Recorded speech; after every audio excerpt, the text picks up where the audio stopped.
ગુજરાતમાં જે રીતે દીકરીઓને મહિલાઓ પર વધતા જતા દુષ્કર્મની ઘટના અને એમાં પણ કાજુ કંપાવી નાખે તેવી સગીરા ઉપર સામૂહિક બળાત્કારની ઘટના વિસનગરમાં અને બીજી એવી ઘટના ગીર સોમનાથના ઉના તાલુકાની અંદર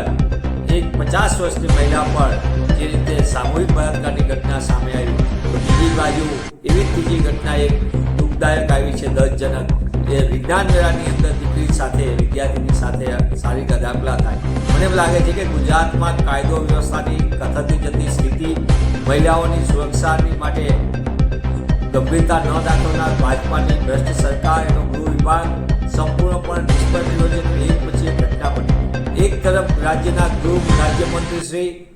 મોટા પાયે જાહેરાતો કરે કે રાત્રે 2 વાગે ગરબા રમો, 4 વાગે રમો, કોઈ ચિંતા ન કરતા, અને બીજી બાજુ જે એક પછી એક કાજુ કંપાવી નાખે તેવી ઘટના સામે એ દેખાય છે કે ગુજરાતમાં બેન દીકરીઓની સલામતી એક ગંભીર પ્રશ્ન થઈ ગયો છે. હું આપના માધ્યમથી સરકારને પૂછવા માંગુ છું કે ગૃહ વિભાગ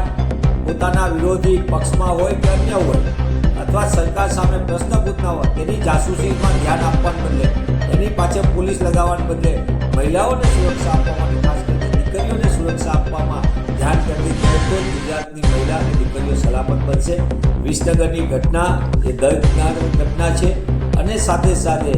ગીર સોમનાથની ઘટના પણ દર્દનાક છે. એ જ દેખાય છે કે ગુજરાતમાં કાયદો વ્યવસ્થાની સ્થિતિ સતત કથળી રહી છે, અને છતાં ગૃહ રાજ્યમંત્રી અને ગૃહ વિભાગ, જેના કેબિનેટ મંત્રી રાજ્યના મુખ્યમંત્રી છે, એ પણ એમના શાસનમાં સંપૂર્ણપણે અનદેખી થઈને મહિલાઓ ઉપરની એક પછી એક જે ઘટના આવે છે સામે, એનાથી તાત્કાલિકપણે પગલાં ભરવા જોઈએ. અને આ પગલાં ન ભરનાવામાં જો